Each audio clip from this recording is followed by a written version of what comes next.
And good morning, everyone. Welcome back to the Blind Press YouTube channel and Coffee Stream episode 391. It is Friday and it is stormy as fuck outside. I am bringing you a coffee stream in spite of the fact that I have a vicious headache because I didn't want to skip a stream. So that's why there's no camera. Yeah. So I hope I'm not too, what's the word? Logy, I guess? I don't know. And I've got Alex home with me today. He's just taking a bit of a day. He was just having a bit of a hard morning, so I kept him home. So I do apologize if things are a little scrambled and weird, but I wanted to bring you guys a stream anyway. I don't know. This was probably a really bad idea, but who knows? Maybe we'll have some fun. So yesterday, before we get into the news, yesterday, over on the TikTok, I had about 5 people out of the 20,000 people that and these people didn't even follow me. And they were saying that on a live stream on TikTok, I said that visually impaired people don't struggle and that I laugh at them. I laugh at their struggle.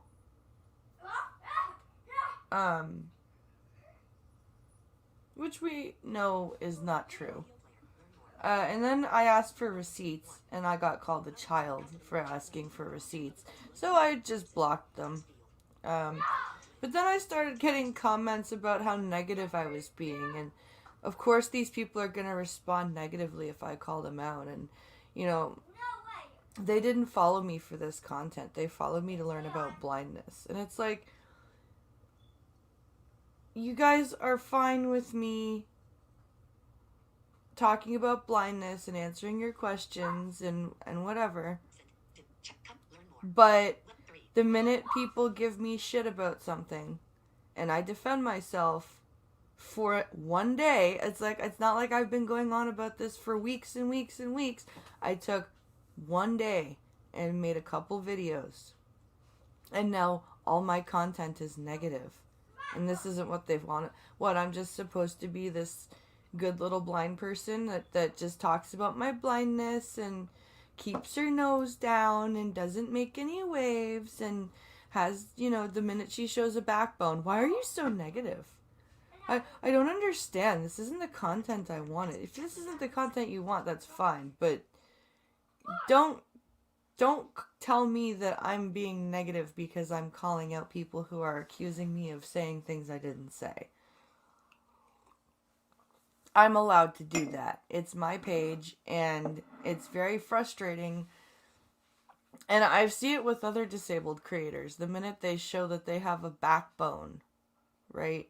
They're so negative. They don't understand why they're so negative. And it's like, we're not just meek little people, like, just because we're disabled. Morning, TOS.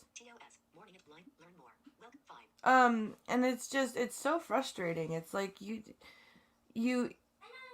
I don't understand why disabled people, when they are content creators, have to just be these meek people just willing to talk only about their disability and be there to answer everyone's questions about it, which I don't mind doing, right? That's why I'm doing this.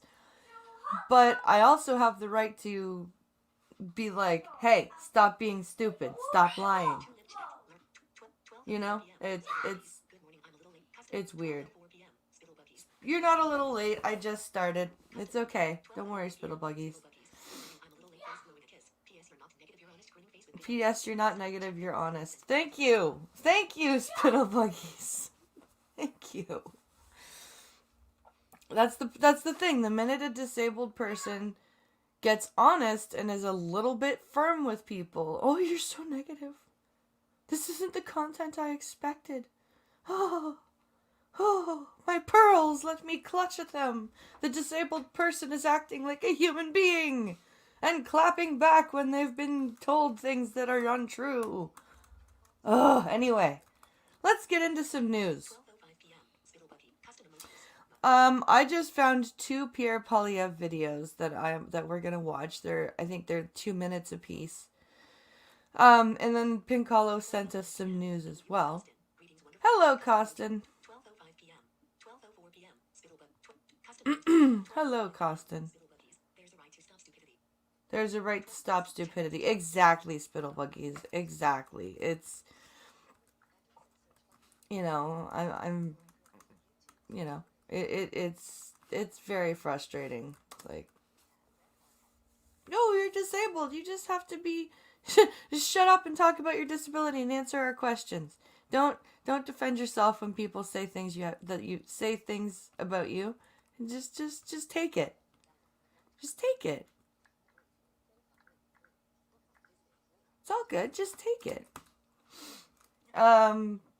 Let's see here. Where is my messages? We're going to do the videos first. Actually, no. Let's take a look at what Pinkalo has sent us first. Maybe there are some articles that will back these videos up. Your camera's not on today, you being shy? No, I'm feeling like garbage. And I probably look like garbage, so I just kept the camera off.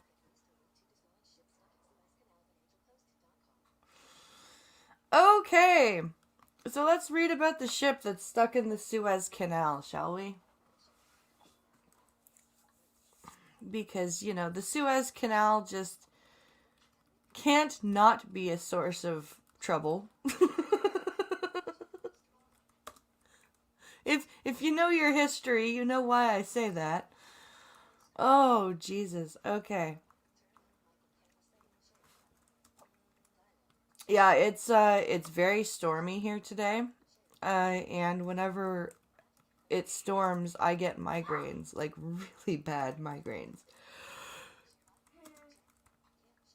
And honestly, had I kept up with my entire streaming schedule this week and had my gaming streams yesterday like I wanted to but didn't, I probably wouldn't have done the stream. Yeah, don't forget to like the stream, guys. Thank you, Costin. Okay, it's going to take at least a week to dislodge ship stuck in Suez Canal. Hooray. Rescue efforts had initially been expected to last only a couple of days. This is from Bloomberg News. It's from the 25th of March, so yesterday. Okay, and I think this is a picture of the ship called Ever Given, which is a strange name for a ship. Okay. Ow. Let's turn this up a bit and fix the microphone. There we go. All right. Dislodging the container vessel blocking the Suez Canal will take until at least Wednesday, a longer effort than initially feared that will amplify the disruption to global supply chains for everything from oil to grains to cars. To toilet paper. The extended haul to traffic through one of the world's most important waterways is stretching a container shipping industry that's already operating at full capacity. It threatens costly delays for European companies that rely on a steady flow of Asian imports and for consumers who've grown fond of fast online purchases during the pandemic. Yeah. Which should I blame Pinkalo for? Oh. YouTube video. Group YouTube. End up. Story continue. The task of refloating the 200,000. End up. The task of refloating the 200,000-ton ship called Ever Given, which is still firmly wedged across the vital maritime trade route, will require about a week of work and potentially longer, said people familiar with the matter, who asked not to be identified. Rescue efforts had initially been expected to last only a couple of days. Megaship.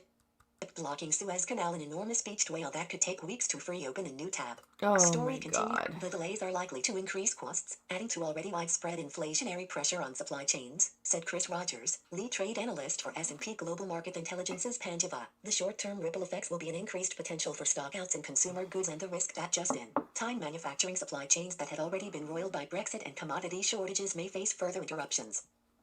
Yes, it's Brexit that was the problem, not the coronavirus pandemic. Oh, God. Even before the Ever Given ran aground in the Suez Canal on Tuesday, the global trade network was already showing signs of strain due to the year-long economic disruption of the coronavirus pandemic. There we go. The world's biggest flow of merchandise, between China and the U.S., has faced nearly 5 months of bottlenecks at the ports of Los Angeles and Long Beach. Importers have been waiting several weeks for arriving cargo, with the knock-on effect that exporters are unable to secure empty steel boxes needed to deliver their shipments abroad. You are currently... Wow. The fear now is that Suez incident will exacerbate Europe's logistical challenges, resulting in cancelled sailings, container shortages, and higher freight rates.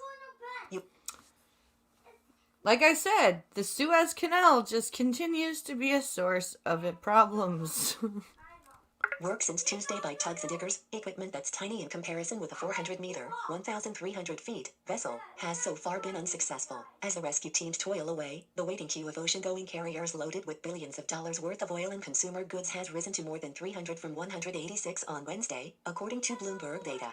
Oh my God, there's literally a line of cargo ships just waiting to go. Wow.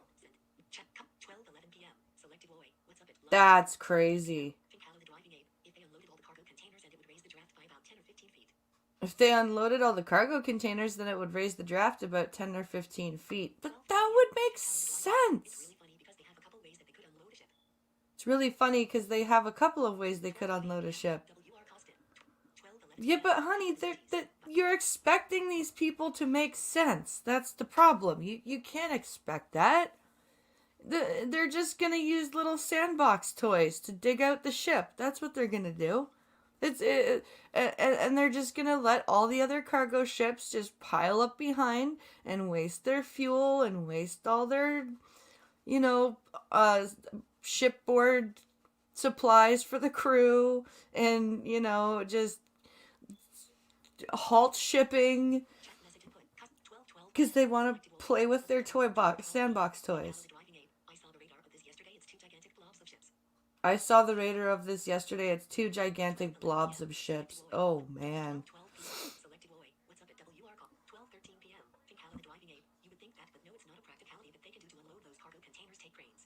Oh, that's true. I should have thought about that because they are big. The shipping containers are big. They would. You're right. They would take some equipment to move the shipping containers.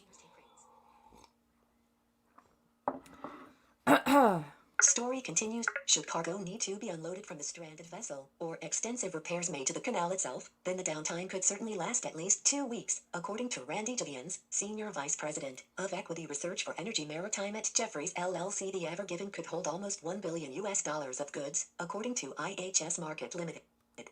Vessels that had been scheduled to traverse the Suez Canal are beginning costly and time-consuming detours around Africa as the shipping sector scrambles to keep deliveries moving. South Korea's HMM company instructed a container ship that departed the UK on Monday to divert around the Cape of Good Hope to avoid the gridlock. Ooh. At least 7 liquefied natural gas vessels have had routes adjusted away from the canal, according to Plur analyst Rebecca Chia, and major shippers including AP Moller Maersk S&P Hapag-Lloyd AG are also studying detours. So we're taking shipping back about 60 years. Okay, awesome. Yay! And the heavy winds on the Suez would make that nearly impossible. Good point.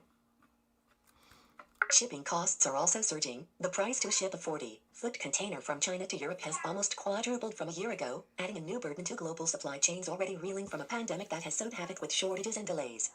Is that why shipping costs are so crazy? Because it's even affected things like Victoria's Secret, because it used to be free shipping over 100 Canadian dollars. Now it's free shipping over 150 Canadian dollars. It's affecting everything. The The canal blockage is currently holding up about 2 million barrels a day of oil flows, according to Braemar estimates, and snarling bulk carriers that ship products from wheat to iron ore. Global manufacturers are already preparing for delays to both the shipment of finished goods and materials that are crucial to their production lines. This is not a good thing. Story continued. A list of cargo aboard a HMM Company vessel waiting outside the canal to return to Asia gives an indication of the sweep of industries caught up in the disruption, with goods on board including wood, machinery, frozen beef, paper, powdered milk, furniture, beer, frozen pork, auto components, chocolate, and cosmetics. Wow. Caterpillar Incorporated, the largest U.S. machinery producer, said it is facing shipment delays and even considering airlifting products if necessary, while Japan's Envision AESC, a supplier of electric vehicle batteries, said it relies on the Suez Canal for some imports of electrodes. I bet it does.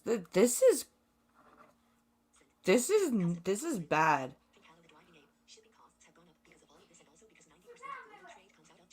Shipping costs have gone up because of all of this, and also because of our global trade comes out of China. Yep.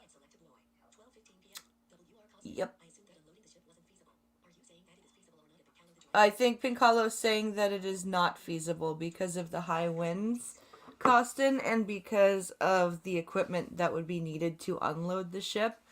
I think the high winds would cause that equipment, because he says they would need to use cranes to unload the shipping containers. And I don't think that's feasible. It's plausible to unload a ship, but not really plausible. Or possible, Mark Ma, yeah. owner of Seabay International Freight Forwarding Limited, a company in Shenzhen that handles Chinese goods including toys, pillows, and mattresses sold on platforms such as Amazon.com Incorporated, said his company has 20 to 30 containers on the ships waiting to cross the blocked canal.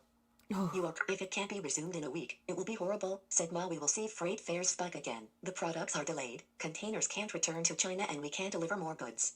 Yeah, this is a big clusterfuck. Vessels currently outside of the Red Sea planning to use the Suez Canal will need to decide whether to reroute around Africa, adding 10 to 15 days to their voyages, according to Givians. Ships queuing on either end of the Suez Canal area are likely to wait to determine how long the passage will be closed before taking a decision to divert, he said.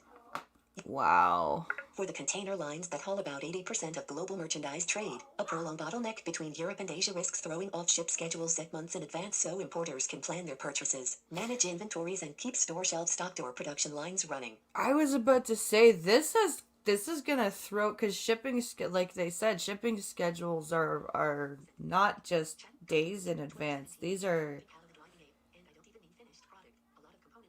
just like these are months in advance.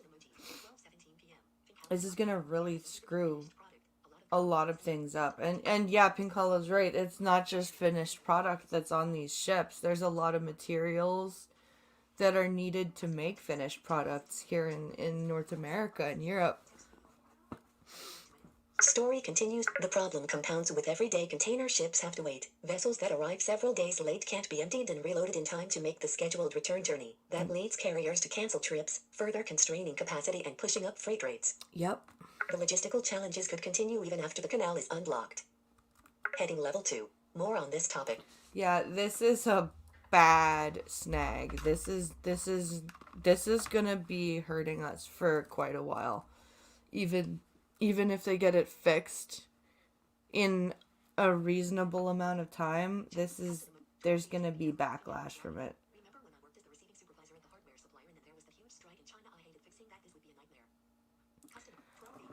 I remember when I worked as the receiving supervisor at the hardware supply when there was a strike in China. I hated fixing that. This is gonna be a nightmare. Oh yeah.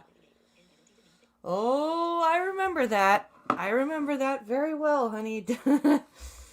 Yeah, I definitely remember that.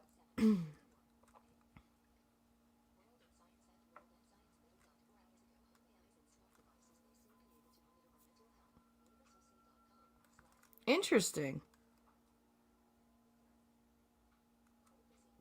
So this is a tweet or an article with a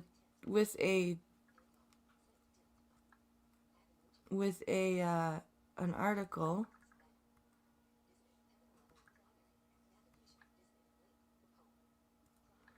I think.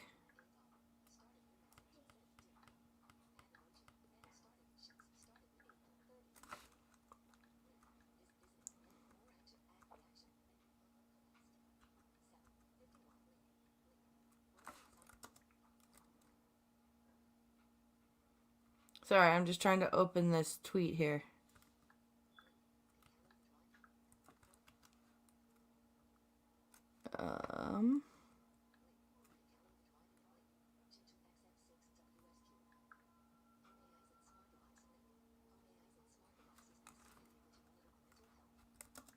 So this is an article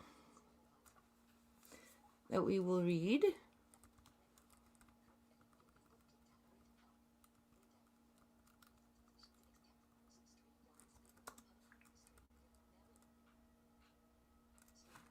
Okay. Do. Share.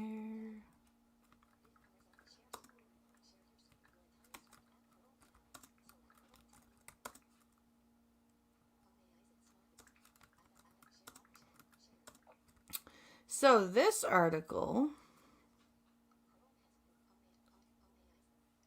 home AIs and smart devices may soon be able to monitor our mental health. Interesting.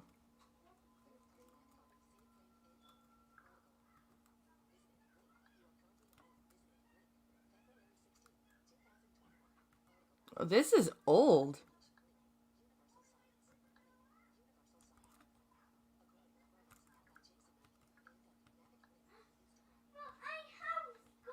I think.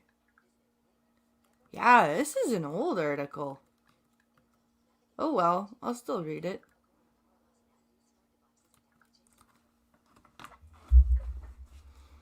A growing number of us now use smart devices and apps to monitor our physical health. Smartphones, smartwatches, fitness bands, and smart scales are just a few of these that help your average fitness enthusiast keep tabs on their progress and help those with health issues monitor their conditions. Unless you are broke and you don't have any of those things. A growing number of us now use smart devices and apps to monitor our physical health. Smartphones, third-party ad content. Safe frame contain end of. Third-party ad, image credit, heading level 2. AI emotion detection. Emotion detection, until now, has mainly been used by psychiatric professionals to research psychological or neurological disorders in patients. The methods used to monitor breathing, cardioelectrical activity, muscular movements, and expressions typically rely on sensors being placed on the subject in various locations as well as facial recognition. The researchers involved in the study have been investigating the use of radio waves to measure the same signals remotely and process that information using deep learning AI software. Interesting. Asim Noor Khan, a PhD student at Queen Mary and first author of the study, said, being able to detect emotions using wireless systems is a topic of increasing interest for researchers as it offers an alternative to bulky sensors and could be directly applicable in future smart home and building environments. In this study, we've built on existing work using radio waves to detect emotions and show that the use of deep learning techniques can improve the accuracy of our results. You are currently on it. Did you see the tweet where her... No, I didn't see that tweet.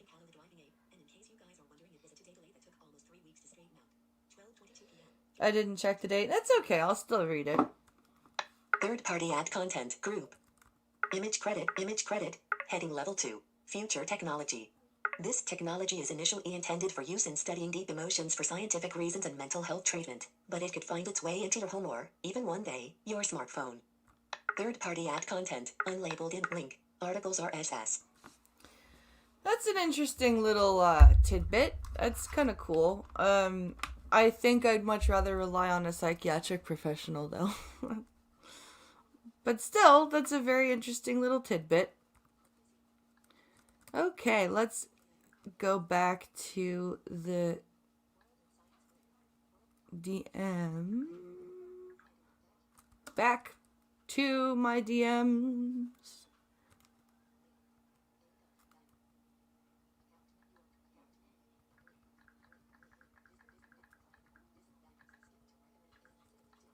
Okay, next.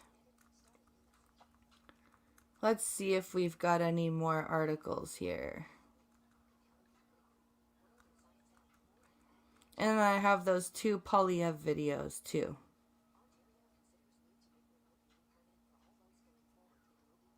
Oh, hell no.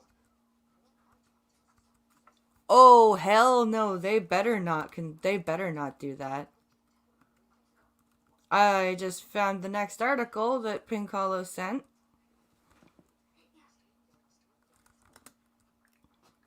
Swear to Christ, if that happens, I'll just. Oh.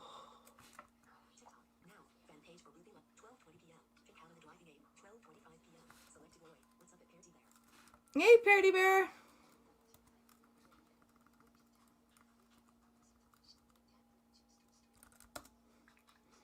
Let's get this article shared and you'll see why I'm so incensed.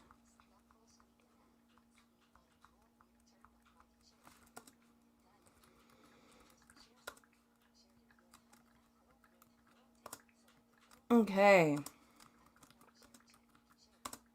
So, the Ontario government.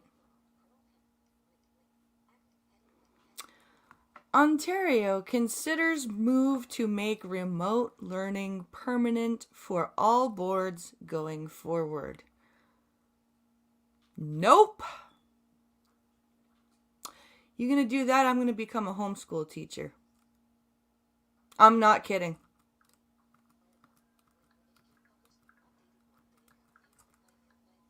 Paywall? Are you serious?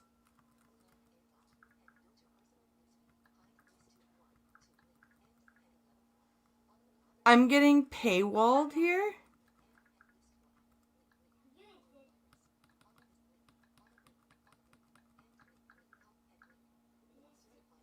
I'm Googling another version of this article.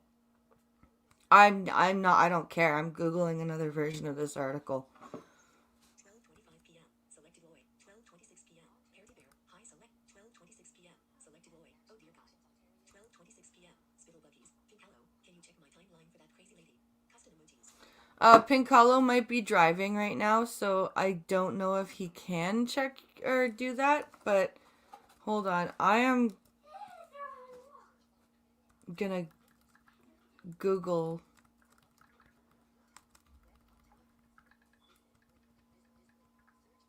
another version of this article.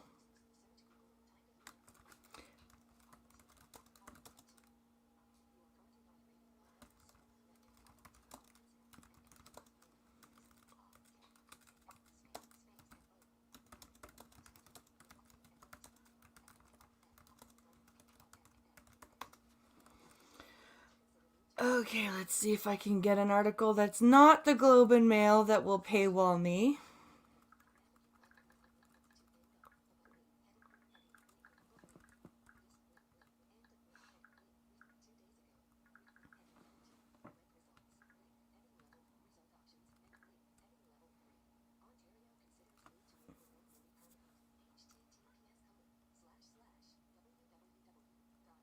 That's the Globe and Mail. That's the one that paywalled me. This is from a day ago.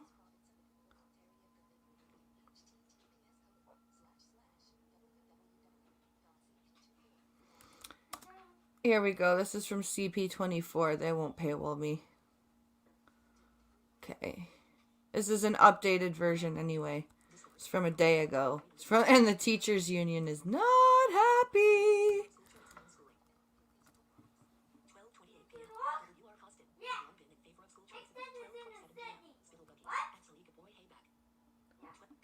I've always been in favor of school choice as homeschooling. Yeah. No, if they're gonna make us have our kids do remote learning, then I'm just gonna fucking figure out how to become a teacher. I don't know how that's gonna work, but it was done once upon a time. It can be done again. So, let's see. There it is. Lecce says online learning decision expected in a few weeks. Lecce being the education minister. In several weeks as union slams reported plan to make it permanent. Yeah, I bet they're slamming that. So let's take a listen here to this article. O&T, Education Minister Stephen Lecce responds to questions on whether the province will link permanent virtual schooling will harm some. OECTA. Link. OECTA press link. Remote learning not needed after. OECTA President Liz Stewart says there is not enough evidence to support making virtual learning permanent. No shit. O&T, educate link. Permanent link. OE link. Link. OS at link. 1. Chrome head link. 2. Heading level 2. Share. Link. Twitter tweet and Sorry. FB face and heading level 2. Facebook and Sorry guys. I thought I was Chrome at the has a new article window. body. And I'm not. Hold on.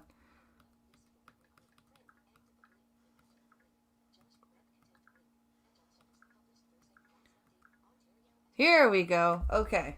Sorry guys. Sorry about that. I believe so strong. Ontario Education Minister Stephen Lecce says the province will release a decision in the coming weeks as to how remote learning might be integrated into the education system going forward. Nope. I believe so strongly that keeping schools open is fundamental to their children's health and to their wellness, but I also believe parents will make the best decisions for their children, Lecce told reporters at Queen's Park. So right now we're consulting with a variety of partners in education to get their perspective on how we can potentially create a system that is safe, but also provides parents the choice that I think Ontarians benefited from this past September. Yeah, we all benefited from seeing our kids' mental health plummet. We all benefited from seeing our kids backslide educationally. We all benefited from that. That was wonderful to see. It was great. It was awesome. It was so beneficial, Mr. Lecce.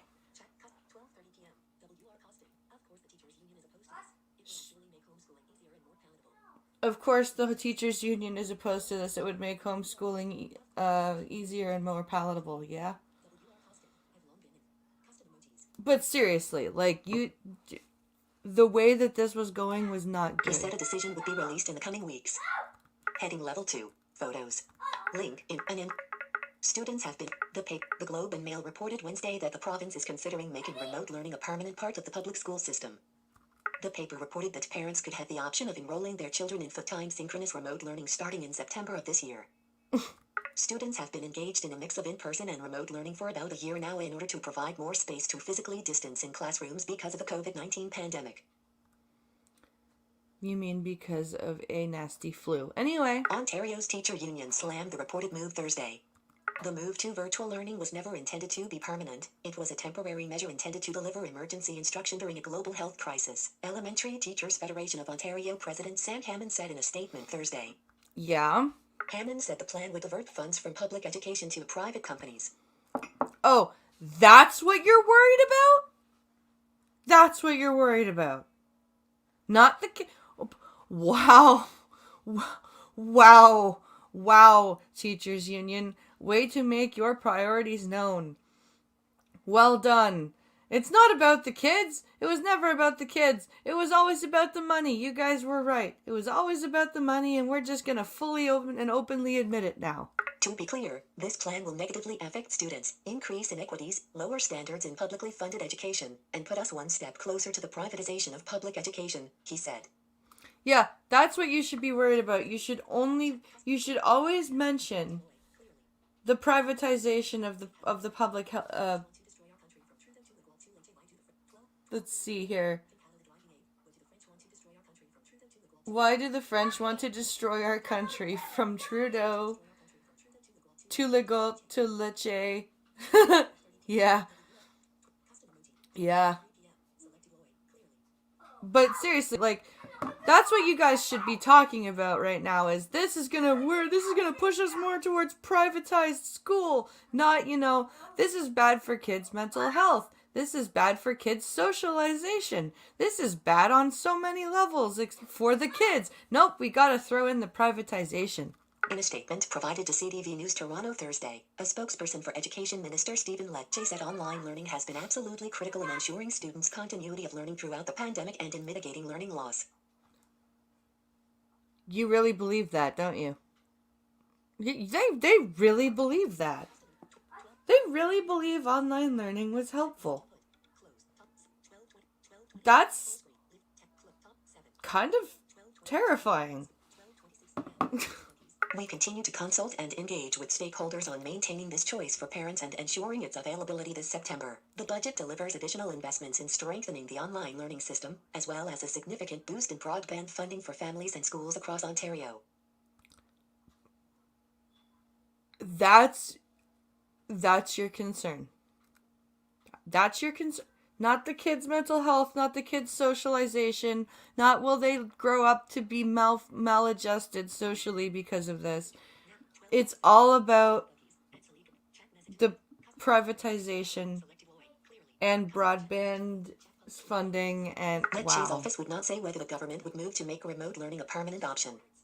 You are in the 2021 budget tabled yesterday. The Ford government pledged $40 million to help ensure that students and teachers can seamlessly participate in remote learning in response to COVID-19 and for the future. What do you mean, and for the future? The Globe also reported that the ministry was looking at making it mandatory for teacher education programs to cover teaching in a virtual environment. You are currently Ontario Secondary School Teachers Federation President Harvey Bischoff told CP24 Thursday that he can't see how the move would benefit students. You are currently... I'm not sure what the pros are at all because I don't know what problem it is the ministry is trying to solve, he said. We've seen all this year them saying that keeping schools open in a face-to-face setting was the highest priority and, I agree with that as a priority, even though they failed to put in sufficient resources. But now they're saying they want to create a permanent remote learning option and I just can't reconcile those two things. No! I can't either, sir. Ontario Elementary Catholic Teachers Association President Liz Stewart also told CP24 she doesn't see the benefit for students.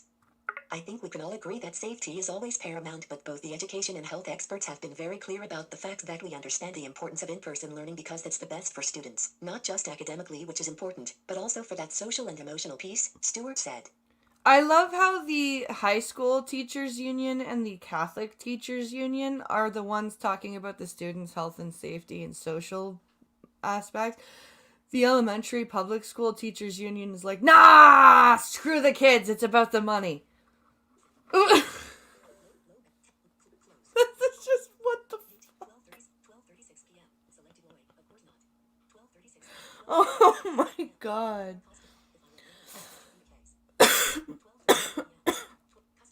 Oh my god. She added that there is still no solid data about learning outcomes for students who learn remotely. Responding to some of the criticism from the unions, Lecce told CP24 that the system will continue to be run by a publicly funded system of education, led only by Ontario-certified teachers. Lecce said remote learning has the potential to help reduce learning loss on snow days and in other situations and to expand course offerings for students who might not be able to register for a course in their regular school. He also added that the system is still very new and best practices are still being discovered. You are currently... Yes, because right now is the best time to just play havoc with children's education after the year we've had. Yep, perfect timing. Awesome. Great job. Fucking Jesus Christ. Holy crap. Wow.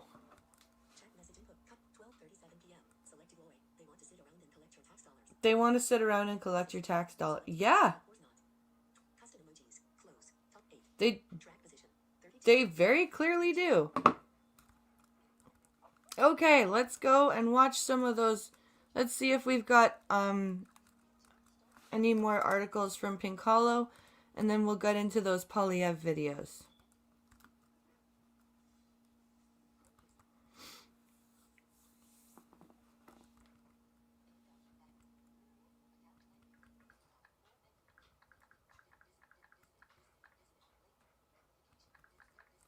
Okay.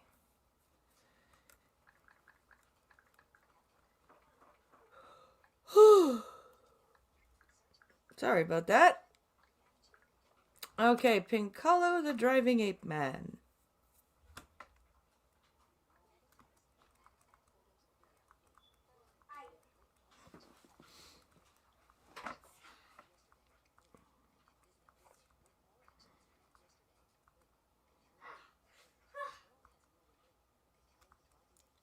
A picture. That's not gonna help me. What's that picture, honey? Okay, so that's all the DMs he has for me. So I'm gonna go get the Polyev videos.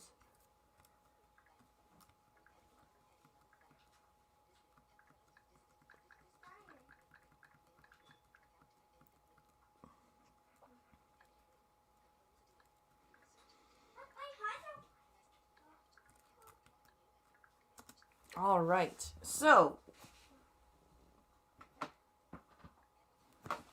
we're going to watch these in chronological order.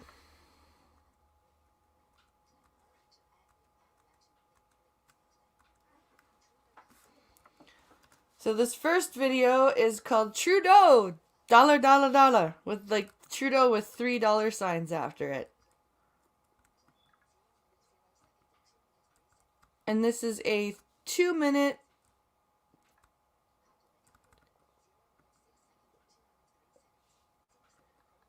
I'm just trying to get to the pause button because it started on me.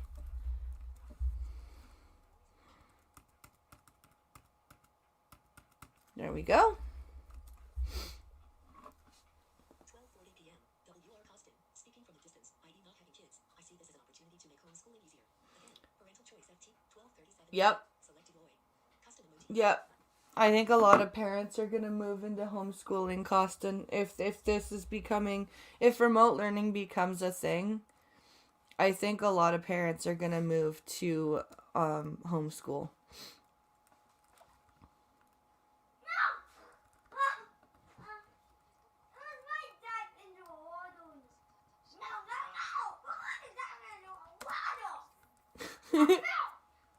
He's playing Marvel Lego Avengers.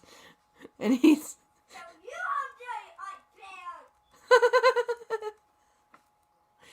Who are you yelling at? Who are you yelling at, buddy?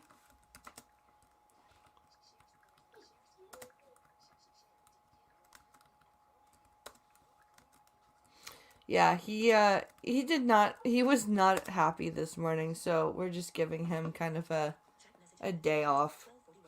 Selected Loy. 8 grinning face with squinting eyes. 12:40 p.m. W.R. Custom emojis. So here we go. Mr. Polyev has something to say to us.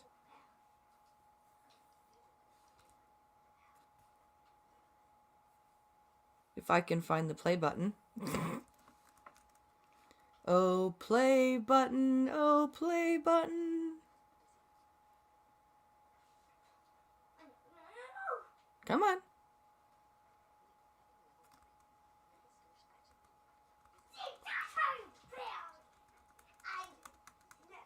Let's go back over here. Madcap. Oh, he's having so much fun with that game. All right, here we go, guys. Well, for this Prime Minister, charity begins at home. His home. In fact, when little children across Canada donated their lunch money and pennies and their allowances to help poor kids in developed countries, somehow hundreds of thousands of dollars of that money ended up with the Prime Minister's family. He paid it back, of course, with a $500 million grant to the We charity. But committee information on how much his family got is now contradictory. In writing, the total is $566,000. But in Kilberger testimony, it's $427,000. How much did his family get? Honorable Prime Minister. Speaker, while the Conservatives continue Holy to play shit, he's actually politics, there. we will continue to focus on the supports Canadian needs. While Conservative politicians continue to say we did too much too fast to support Canadians, we will continue to say we have your backs. And that's Wow, you gaslighting piece of garbage. what we've had throughout this pandemic, whether it's direct supports to families, direct supports to workers, supports for the provinces and territories in their rapid testing, in their delivery of safe back to school for kids, or their support for the healthcare systems. We've continued to support Canadians. We've continued to focus on what matters to Canadians rather than Conservatives focusing on what matters to them. Where's the money, dude? Where is the money? We care about where the money is, man. Honourable member for Carleton. Have Canadians' backs. He has his hands in their back pockets, Mr. Speaker. Now, the question was whether his family got $427,000, as the Kilbergers claim, or $566,000, as the written documents suggest. Either way, it's a lot of dough. Real serious, true dough.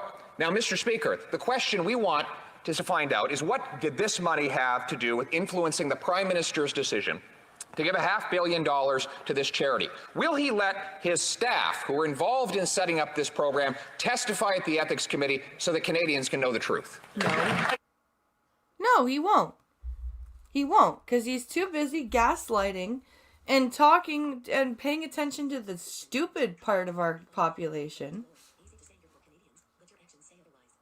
Easy to say you're for Canadians, but your actions say otherwise. Exactly, Selecta Boy.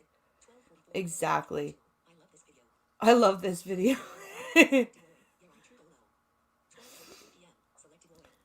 Hey, functional. Yeah, this is wow. What a gaslighting response. Oh, well, Mr. Speaker. Ooh, you know, the Conservatives are playing politics. Really? The Conservatives are playing politics. Okay. Sure.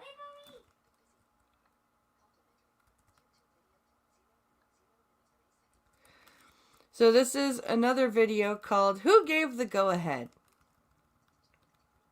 And these are clips from Question Period.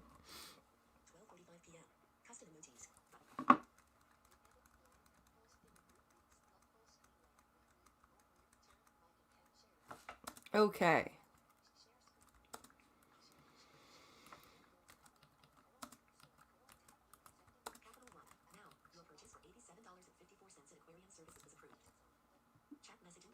God damn. That's a lot of eminals. Okay, here we go.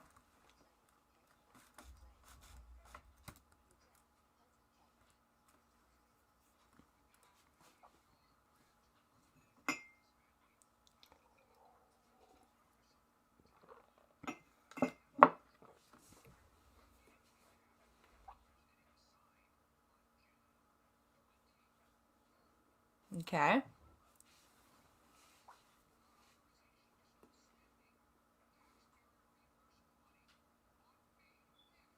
Whoa!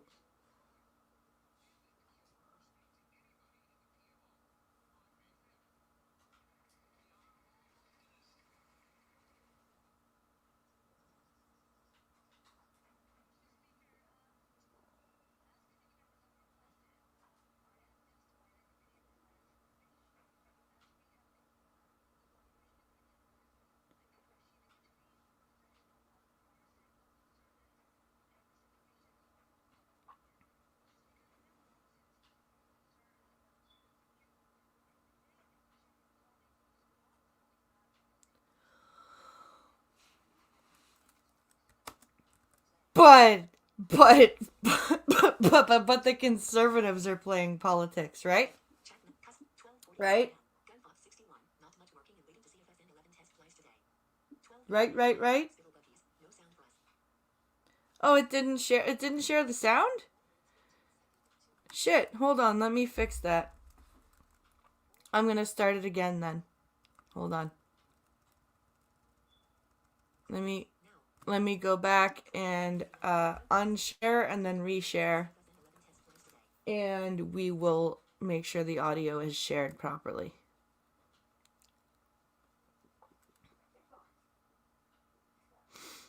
Come on, voiceover, turn back on. There is audio, it's just it didn't apparently share properly. Let me fix that. Hold on here. Voiceover, come on. Okay.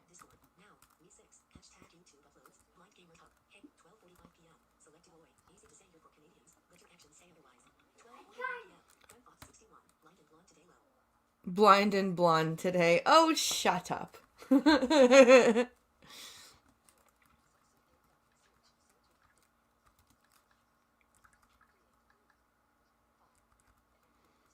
Okay, let's unshare and then reshare the screen.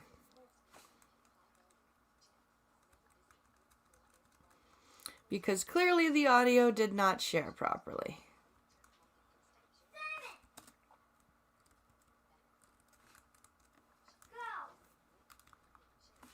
Okay, let's try this again. Share screen. Chrome tab. This one. Share audio. Share screen.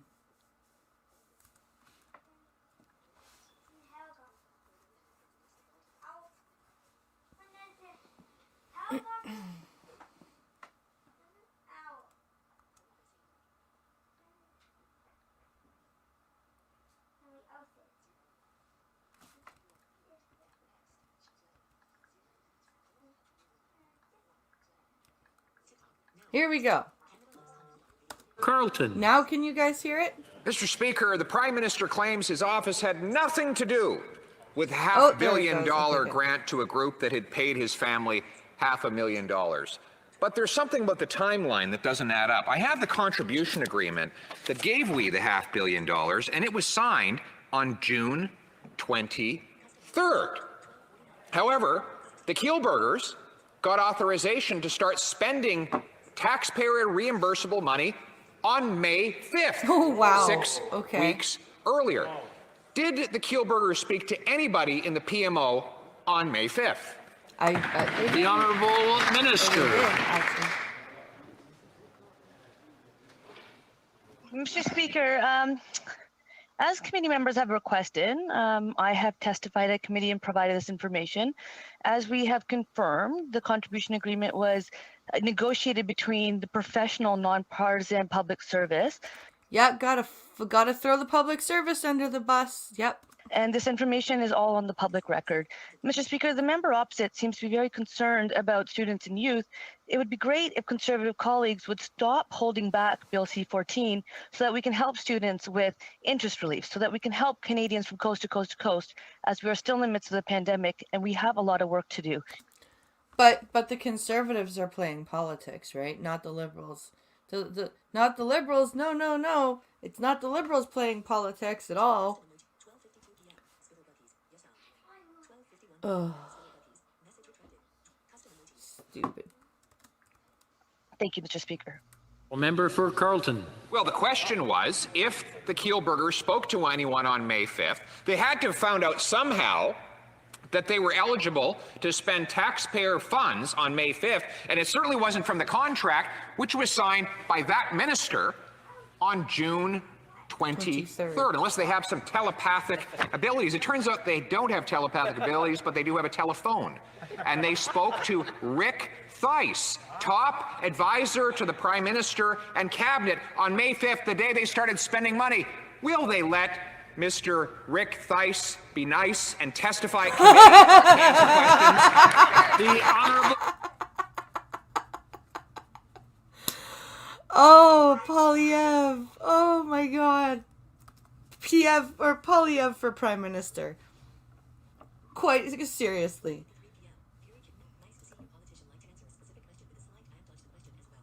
Nice to see your politicians like to answer the questions. A specific question with a slight Ed dodged the question as well. Yup. Oh, Pierre Poilievre for Prime Minister. Seriously.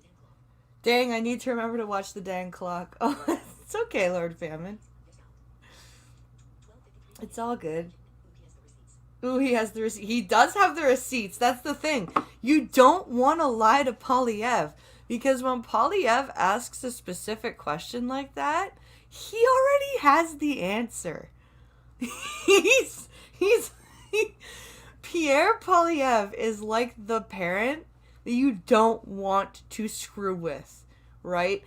It's the parent that you don't want to be asking you specific questions, because they're not asking you specific questions for you to, like, inform them of the answer. They're asking you the specific question because they already have the answer and they want to see if you are going to lie. That is the kind of parent that Pierre Poilievre, I guarantee you, his kids do not ever want to piss him off. I am telling you right now, you you don't want you don't want to screw up in the Polyev household. I can guarantee you. Oh my god. We are not in the midst of the pandemic anywhere. We're at the tail end of the pandemic. Yes. Pierre is for the most part 10 steps ahead. Yep. Yeah, Pierre Polyev is not the guy you want to lie to, because like we've seen this in question periods so many times before. When he asks a specific question, he's not asking because he needs to know. He's asking because he wants to see if you're gonna lie. That's why he's asking those questions. Because like Fury Kitten said, he had the receipts, and he knew she was gonna do that. He knew. You could tell that he knew that that minister was gonna do that, and he was just waiting. He was just waiting for her to do that so that he could go, oh, well, I have the answer for you right here. It's just, but it's so blatantly obvious that the liberals are the ones playing politics here, and the conservatives are just going, where's the money? Where's the money? Where's the money? It's like what Pinkalo keeps saying, where's the money, Lebowski? You know, it's, oh, this is just ridiculous.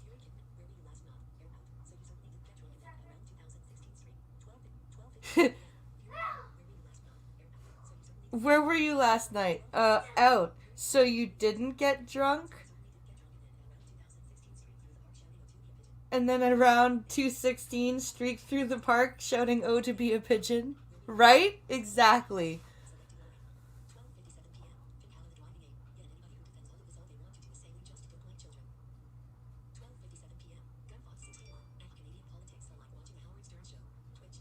Canadian politics are like watching the Howard Stern show. He pounces like a hungry cheetah. He does. He does. He was just waiting. He was like, oh. He just couldn't wait. It was wonderful. It was just wonderful to see, quite frankly. Oh my goodness. Well, guys, I need more coffee and some Advil because this headache just will not fuck off. And I need to go and do some stuff with Mr. Alex. So I'm going to end the stream here. There is going to be a Star Trek stream tomorrow at 5 p.m. Eastern.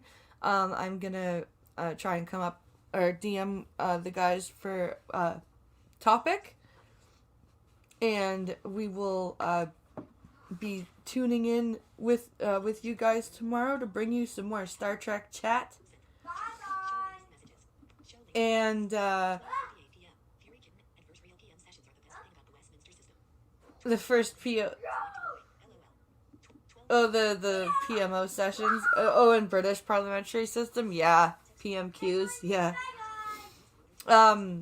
So, and be sure to check out the Linktree, which is in the description of the stream. You can find all the ways to support the channel in that Linktree. Thank you guys for watching, and I hope you guys have a great rest of your Friday and enjoy your weekend. Be back tomorrow for Star Trek. Thanks for watching, everybody. I'll see you later.